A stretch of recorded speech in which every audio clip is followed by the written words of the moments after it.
مورخ لکھتا ہے کربلا ہو گیا، کربلا ہو گیا، ابھی یزید کی حکومت باقی تھی، ابھی یزید کربلا کے بعد بھی 2-3 سال تک یزید کی حکومت باقی رہی، کربلا ہو گیا، یزید کی حکومت باقی تھی۔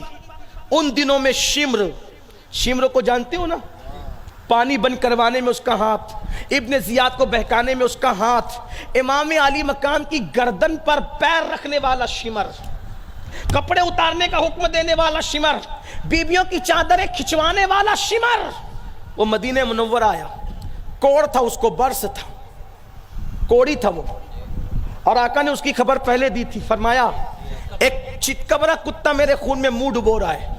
اس کی تعبیر یہ بتائی کہ جس کے جسم پہ کوڑ ہوگا وہ اسی شمر کا ذکر کیا تھا۔ شمر مدینہ منورہ آیا، مدینے والوں کو پتا چلا کہ شمر آیا ہے، سب مدینے والوں نے اپنے دروازے بند کر لیے، اس چتکبرے کتے کو نہ رہنے دیں گے، نہ کھانا دیں گے، نہ پانی دیں گے، سب کے دروازے بند۔ امام زین العابدین کا دروازہ ہمیشہ بند رہتا تھا۔ حسینیت کیا ہے سمجھو، جن کو ہم نے حسینیت سمجھا ہے وہ حسینیت نہیں ہے، اصل حسینیت کیا ہے وہ سمجھو، وہ سمجھو اصل حسینیت کیا ہے۔ سنیو بہت دور چلے گئے، حسینیت سے قریب آؤ، دل بڑا کرو۔ امام زین العابدین کا دروازہ ہمیشہ بند رہتا تھا۔ کربلا کے بعد نہ ہنستے تھے، نہ ٹھنڈا پانی پیتے تھے، نہ کسی سے زیادہ ملتے تھے، نہ زیادہ بات کرتے تھے، تلاوت عبادت بس، کوئی آ گیا 2 جملے کہہ دیے باقی بس، دروازہ بند رہتا تھا ہمیشہ بند۔ سب کے کھلے دروازے بند ہو گئے۔ امام زین العابدین کو کسی نے اطلاع کی آج شمر آیا ہے مدینہ منورہ میں، اور سارے مسلمانوں نے دروازے بند کر لیے اس سے نفرت کی وجہ سے، نہ کھانا دیں گے، نہ پانی دیں گے، نہ رہنے دیں گے، کیونکہ اس نے ظلم کیا۔ امام زین العابدین نے اپنا دروازہ کھول دیا اور اپنے غلام سے کہا کہ جاؤ شمر کو بلا کر کے لاؤ۔ اللہ اکبر۔ کوئی ڈھونڈے ایسا خاندان لاؤ، کوئی ڈھونڈے ایسا خاندان، کوئی ڈھونڈے لاؤ نا ایسا خاندان۔ ہمارے بزرگ اسی لیے کہتے تھے جب سیدوں کو شجروں سے نہ پہچان سکو تو ان کے اخلاق سے سیدوں کو پہچان لینا۔ واہ واہ واہ۔ اپنا دروازہ کھول کے کہا غلام سے بلا شمر کو بلا کے لا۔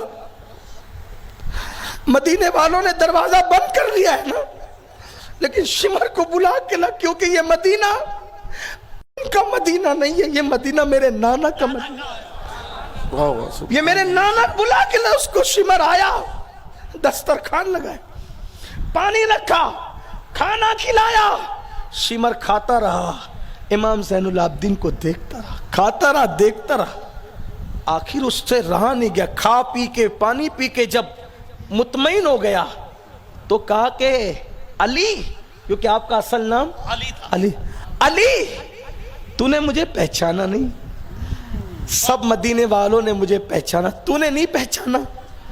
امام زین العابدین نے کہا یہ تو تھے بھی نہیں جنہوں نے تجھے پہچانا، میں نے تو اپنی آنکھوں سے دیکھا تجھے، میں تجھے بھولوں گا؟ میں تجھے کبھی نہیں بھولوں گا، تو وہی ہے نا شمر۔ تیری چگلی پر ابن زیاد بھڑک کر کے عمر بن سعد کو اس نے کہا تھا نا کہ یا تو جنگ کرو یا تو ہٹو، میں کسی اور کو بھیجتا ہوں، اب میں نے شمر کو بھیجا، یہ لڑے گا، یہی تھا نا، تو ہی بیکار آتا نا۔ میرے بھائی علی اصغر کے حلق پہ حرملہ کو تیر چلانے کے لیے تو نے حکم دیا تھا نا، بیبیوں کے سر سے چادریں تو نے چھنوائی تھی نا، زین العابدین کا کہ نیچے سے میرے نیچے سے بیماری کی حالت میں بستر تو نے کھچوایا تھا نا، یہ سب تو نے، تو وہی شمر ہے نا۔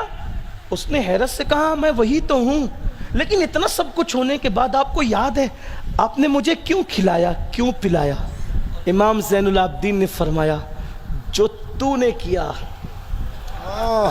تمہارا کردار۔ بات پھر وہیں آئی جہاں سے شروع کیا تھا، وہی ختم کر رہا ہوں، بات پھر وہی آئی، جو تو نے کیا تھا وہ تیرے خون کا اثر تھا، جو تو نے کیا، جو تو نے کیا تھا وہ تیرے خون کا اثر تھا، جو میں نے کیا ہے یہ میرے خاندان کی اور میرے خون کی روایت ہے۔ اللہ اکبر، یا رسول اللہ، اب میں سوچتا ہوں جب شمر کے ساتھ حالانکہ خوش نہیں تھے اس سے، ناراض تو تھے، لیکن آ گیا تو اس اخلاق سے پیش آئے۔ سنیوں، ہم یہ اخلاق کب اختیار کریں؟ ہمیں چھوٹی چھوٹی بات پہ پڑوسیوں سے لڑنا، کیس کرنا، کباڑے کرنا، ایک دوسرے کی آبرو پہ حملہ کرنا، کب تک؟ میری بہنوں، پانی کے نام پہ کب تک پڑوسیوں سے لڑتی رہو گی؟ آؤ دین کی طرف آؤ، اللہ ہم سب کو توفیق عطا فرمائے۔ دین کا نام، دین کا دوسرا نام حسین ہے، حسین کا دوسرا نام دین ہے۔ اسی لیے ہند کے راجہ، اجمیر کے خواجہ، سرکار غریب نواز نے یوں کہا، شاہ است حسین، بادشاہ است حسین، دین است حسین، دین پناہ است حسین، سرداد نداد، دست در دست یزید، حقا کی بنائے لا الہ است حسین، کیا بات رضا اس چمنستان کرم کی، زہرا ہے کلی جس میں حسین اور حسن۔